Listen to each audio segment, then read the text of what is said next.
Hello, everyone, and welcome to our panel on the era of marketing disruption. It's really exciting to be here. We've been preparing this panel for a while now, and we have something to share before we start. We've decided to share actionable insights. So our panel will focus on discussing how to plan the strategy for the future of marketing. My name is Alexandra, and joining me are Jennifer Montague from Dixa and Casper Rouchmann from Complyon.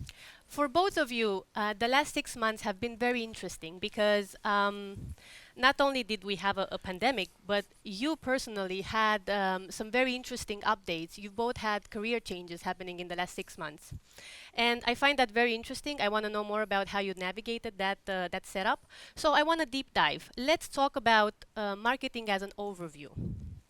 Casper, you now work for Complyon, Yes, I but do. you've Can't run from that one. you worked for a while in Templify, Yes. a company that scaled from 30 to 250 people in a matter of years. Yep. What were your first actions when the pandemic started? How did marketing change for you? What actions did you take?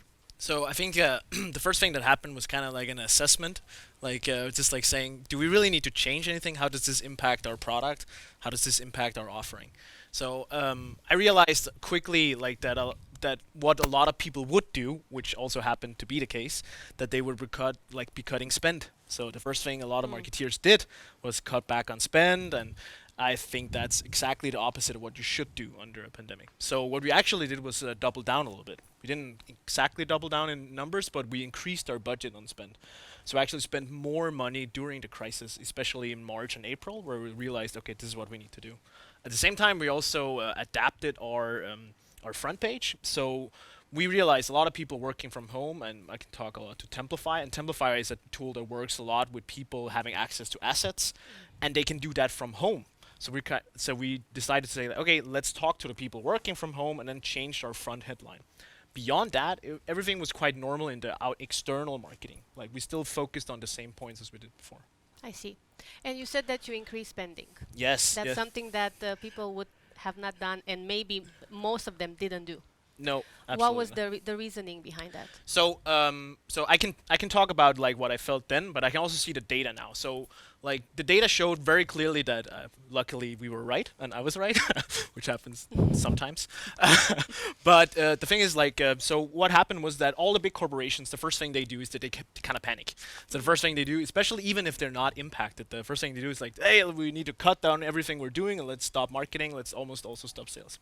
That's exactly what happened. So what you saw was that the impressions, the cost per impression, which is for everyone who doesn't know, it's like how much it costs to reach 1,000 people on the different channels. On specifically Facebook, dropped like tremendously, fell through the floor. So you could pay like it cost absolutely nothing to advertise on all the big channels like Facebook, LinkedIn, Twitter, for that matter. So that happened, and that quickly reverted. Like after 4 to 6 weeks, it was kind of almost back to normal because people realized, okay, we're being a little stupid here. The same thing that really was interesting for me was that the click-through rate. So click-through rate is how many, like when a person sees your ad and then goes through to whatever you're trying to offer them, your website. And that actually changed, pummeled, like also went through the floor. That was really interesting because that's more of a thing of consumer behavior, right? That's human behavior, and that went back like like you could see it on every nation that went back 1 or 2 weeks after. So the first thing that happened was people like realized, okay, I gotta stop buying electronic products, gotta start buying whatever it is I'm buying on social media, and then 2 weeks later they realized, okay, nothing's changed. I can still buy my shit. So, so click-through rate went through, but at the same time, actually, click-through rate is higher now than ever. The reason for that is that people are working from home. And people, when they're working from home, they spend more time on social media. And at the same time, people have been needing to adjust to the fact that they are working from home and they need to find the tools they would sometimes talk in networks about. They need to find these tools online. So yeah, that I, changed a I lot. love the fact that you've mentioned numbers because I Yeah. know from my network you are one of those people that are so focused on knowledge sharing. Yeah.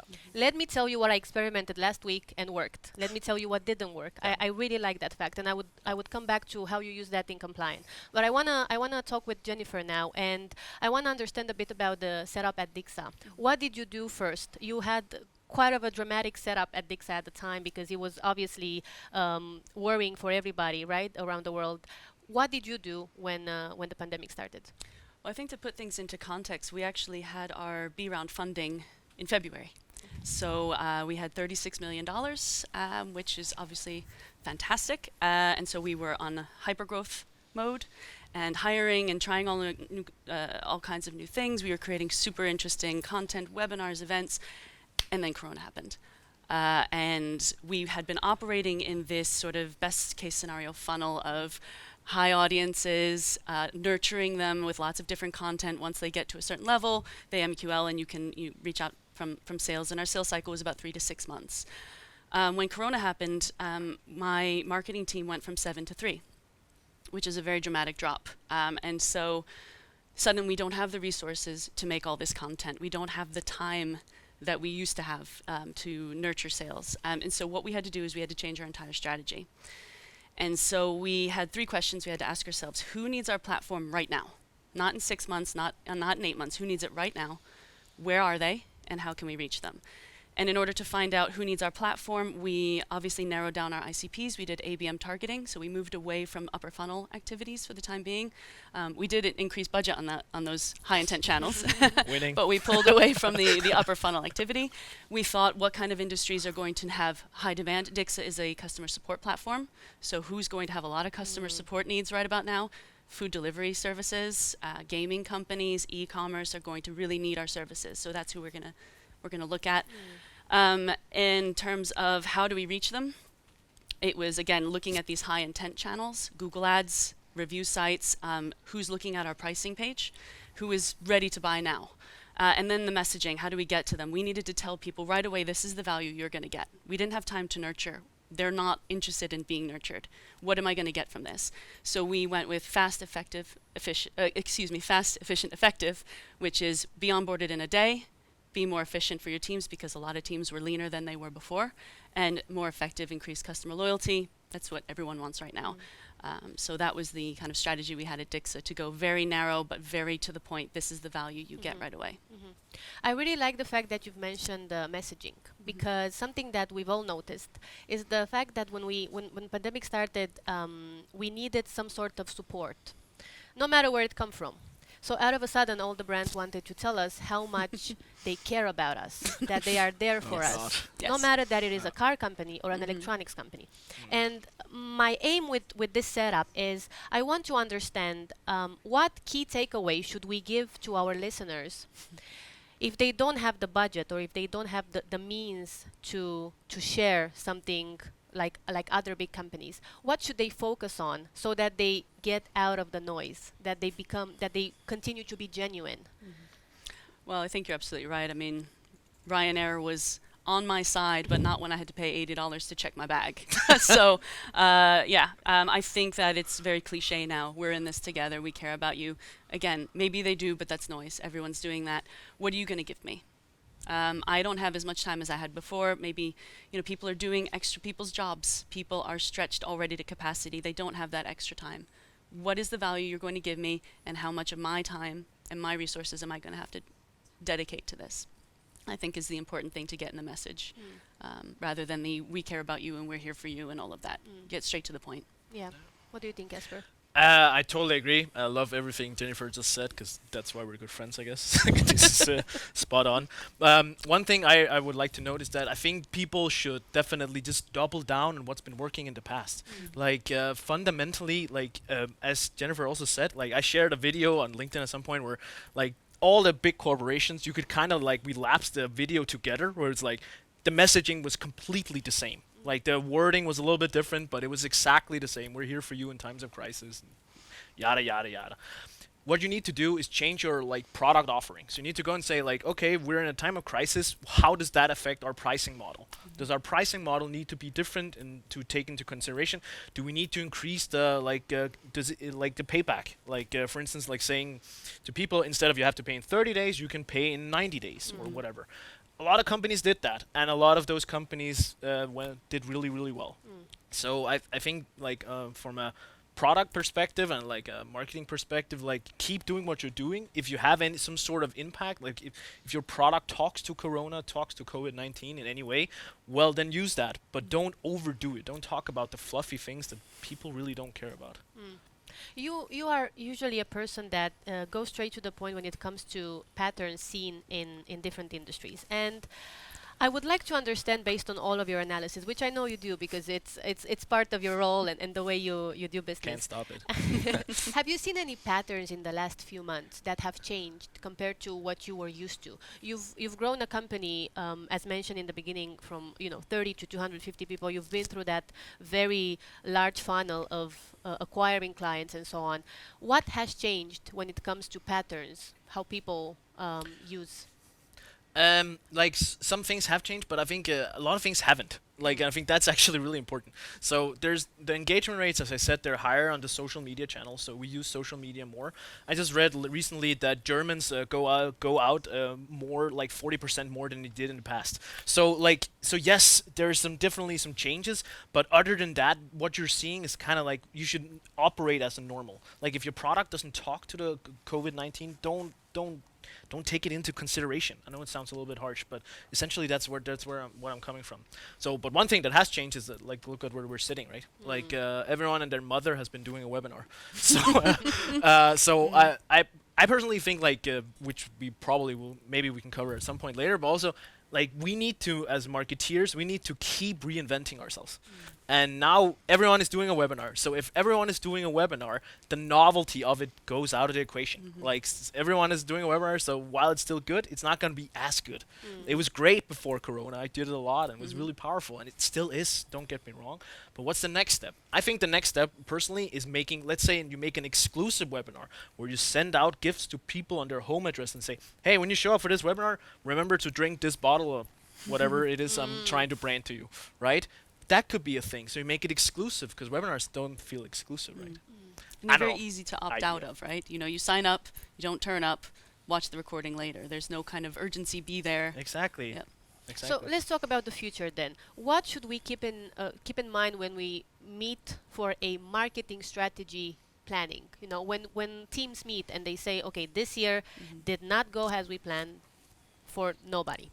What do we take from what we've learned, and what do we use when we create the new marketing strategy? Well, I think when I was thinking about the pandemic and my own experience as someone who is constantly being sold to, getting contacts on LinkedIn and emails and things like that, and always thinking, I don't have time, it kind of made me think back to my college psychology days of Maslow's hierarchy of needs. Bear with me. But, that's basically the theory that no one's really ready or compelled to make a big life change until certain basic needs are met. And in this pandemic, none of those needs are being met. The first one being sleep. If people aren't getting enough sleep, I'm not getting enough sleep. I don't know about you guys. I have a kid, so yeah. So the next step being financial security and health. Yeah. Well, that's a concern right now. The next one being family network and friends and connecting with humans. We can't have that right now. So right now, I think even though I work in a B2B area, so we deal with businesses, but there's human beings behind those businesses, and those people right now are going, don't have time, don't have time, don't have time. And so I think the thing that I have learned and the thing that has worked for us is we need to simplify the process. We need to be very clear, this is what you're going to get, and remove those obstacles. Do not make the prospect fit into your organizational chart. Make your organizational chart fit around the prospect journey and make it easy. Remove the obstacles. You have a champion, but they're overworked. They're probably feeling underpaid right now, and they're not willing to take extra work on. So take the heavy lifting, let them sail through the process as easily as possible. Yeah, very well said. And Casper, you now have the opportunity to use all of the learnings into a new setup. Yes. How are you doing this now at Complyon? We have to remember Complyon is a quite new thing. So we're 14 people now. So I had to start from scratch. We had a pretty good website.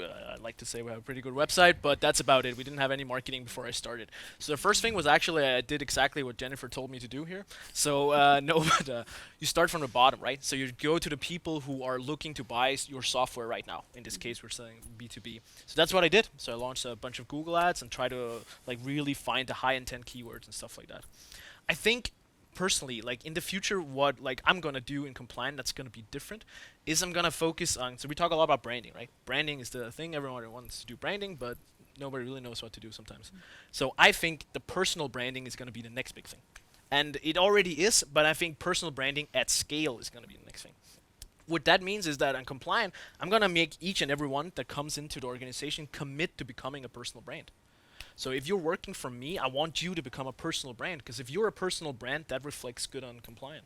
So that's kind of, here you go, takeaway from today, I guess. But that's one of the strategic things I'm doing that's hopefully different than the rest of the people out there.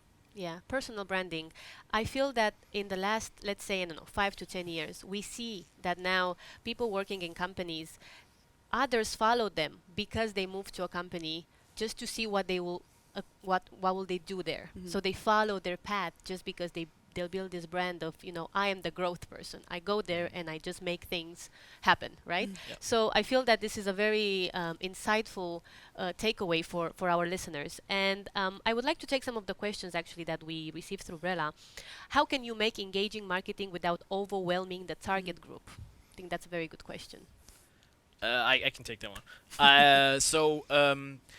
Unless you are a McDonald's or a Coca-Cola or like a huge brand, right? Then you should not care about this thing. Like I remember we did at Templify, we did a study where like together with LinkedIn, we're really good friends with LinkedIn. So I did a study with LinkedIn where we looked at the ratio of how many people have actually seen our ads in the target group we wanted to do. And it was peanuts. Like, and at the end of my Templify career, we spent a lot of money. We probably still do. And it's still peanuts. So unless you're spending like a huge amount of money on your target audience, then don't worry about saturation. It's not a thing before you get to a really high point. I always kept worrying about it. I was like, they're gonna grow tired of seeing my ads, and I kept changing things. And sometimes that's not the case. You have to remember that people need to, in today's time, I saw a study, people have to see your ad 11 times before they make an action. That's like the golden nugget rule, right? So that's a lot of time. Like you have to show them like your value proposition many times. So don't worry about it. What do you think, Jennifer? I agree to an extent, but I do think it's important to change those ads up, and so we do a lot of retargeting based on whether they engage, they get something different. If they don't engage, yes, they'll probably get the same ad a few times. But one of the other things that we have now is a lead scoring model. Depending on what they interact with, they'll get a certain number of points, and once they hit certain number of points, we know, okay, they're warm, they're educated, let's reach out to them. So it's important for us to kind of keep things exciting and try to keep nurturing people through the funnel. And that was pre-corona, so that was when we had the 3 to 6 months time to push them through the funnel, which hopefully we're getting back to now. I find we're getting back to. We did the same, right? Like we also have like at Templify, we had really sophisticated. We made a bunch of, actually during Corona, we made, and just before Corona as well, we did a huge batch of new display ads and stuff, like, and reinvented the story and made sure that like people see these different pages and these different story messaging and stuff. But like in terms of overwhelming your audience, I think that's pretty far away. No. What about, let's talk about the segment of companies that maybe don't have the same marketing budget like other companies, right? What are your recommendations for teams that don't have such a large marketing budget? What should they primarily focus on based on all of your experience in the last 6 months? If there was 1 or 2 things that you could recommend. For me, I tend to focus first on the upper funnel, because I think once you get people to know who you are and to visit your website, then you can retarget them, and then they tend not to need as much money to get them engaging with you and things like that. So I think I would suggest, I've always liked to go wide and then narrow down later. So I would be inclined to say put the money you have towards upper funnel content and get your name out there, get people looking at you, and then hopefully you have a good organic setup, you have a good SEO setup, and then organically you can show up, and hopefully that will gradually get you some more money. And once you have the numbers, you can make a case for more money, and then you can start maybe increasing spend on Google ads and things. It depends on, again, what your high intent keywords are. Ours are very expensive. So I wouldn't start with that, because people need to know what you do before they start looking for your product. I totally agree. I think so. One thing I think one thing, the first thing you need to do is become best friends with your CFO. So, and how do you become best friends with your CFO? If you don't know, you find the metrics that matter to that person, and typically, what matters to a CFO is money. So you have to create the line between what marketing is making and how much revenue that's making on the bottom line. If you can do that, if you can get to that point, and it might be in the beginning, it might not look super profitable. Like it might not be like, oh God, we're actually not making that much money on it. But then you at least have something to go on. And then by the end of the year, when your CFO comes and says, hey, here's the budget for next year, you can say, I made more than these guys, like over here. Like so, and then you get more money, and then you can do more stuff. So yeah, I think that's actually the first step you need to do. And so own your own metrics. Yes. Yeah. Numbers now are extremely important in any team. You need to be able to measure what happens. And I would like to start wrapping up discussing what is the future of decision making based on the data that we get. Because you mentioned some very important keywords here. You mentioned mentioned messaging, targeting, progress, process, and so on. But when it comes to data, what is one of the most important parts that we should be looking at? Would you like to Yeah, take it? yeah, I think the one. So You start. I think it's a really hard question to answer because it really depends on where you are. If you are like us, 14 people, then like let's say a question like attribution, meh, I wouldn't care about that. If you are Dixa size, then maybe attribution becomes a thing. Like it becomes a thing you need to at least look into. Yes. If you're Templify size a little bit bigger, then it's definitely a thing you need to look into. And if you're McDonald's, then you need to know what you're doing. So it's a hard question to answer. I think it's just important that sometimes, if we go to attribution, maybe like sometimes when you do marketing initiatives and you don't have data supported, it will happen. You'll do, let's say, you do a podcast, you do a community building activity, you hold events where maybe you don't track attendees or whatever it is you're doing. Sometimes you can't prove the one-to-one correlation between generating sales. If that is the case, then you have to be overwhelmingly, like positively, really sure that it's actually working. So if you have people saying, hey, I feel like this is working, so you have to make the case, like it has to be so crystal clear that this is a good thing, even without the data, then you should keep doing it. If you can't in your gut feeling feel that this is actually working, then you probably shouldn't do it. What do you think, Jennifer? Well, as he said, we look a lot at attribution right now.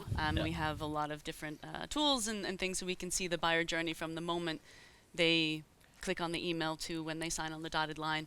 The difficulty with having data is what do you do with all this data, right? So we have everything that someone does, but now we have to condense it and make it into an actionable insight.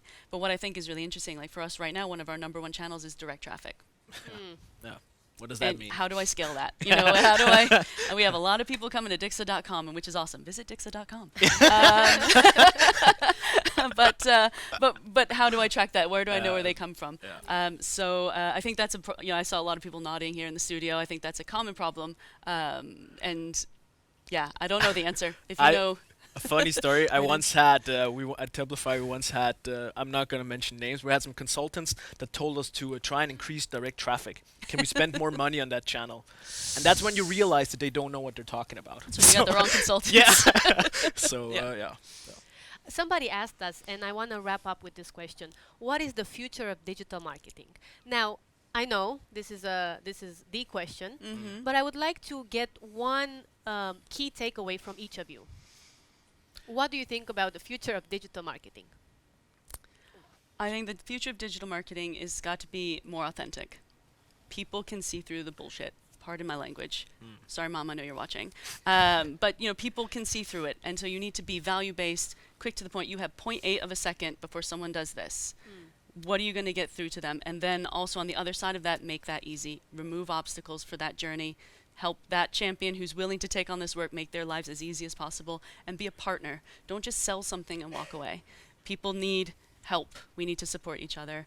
So don't be a salesman, be a partner, help people achieve their goals, and they're going to be your evangelist. They're going to go out and promote you, which is just going to make life easier and cheaper in the long run. I totally agree. So I'll say something else. As I said, I think personal branding is going to be huge. We saw this like influx of influencers like mattering a lot in 2019, and I think that's only going to increase as well. But personal branding is going to be really huge if the companies can manage to like make that a thing inside their companies. One thing in comparison to what you said, you did an experiment, right? I pulled out some data from a tool called Intellimise that like makes experiments and stuff. During Corona, marketeers tested 35% more than they do normally. Which means that that's the first thing you do, right? Like, okay, is this headline working now? Is this headline working? And I think that needs to continue. Yeah. Like, I hope that continues, because like if you can experiment more, like typically you're more prone to be right eventually. So yeah, So be authentic and experiment. yes, Two main takeaways. yeah, We are now finishing up. I want to thank you both for joining. I think this has been a very key focus panel. I hope the listeners really enjoyed it. And I would invite you all to stay tuned for all the rest of the amazing sessions here at TechBBQ Digital 2020.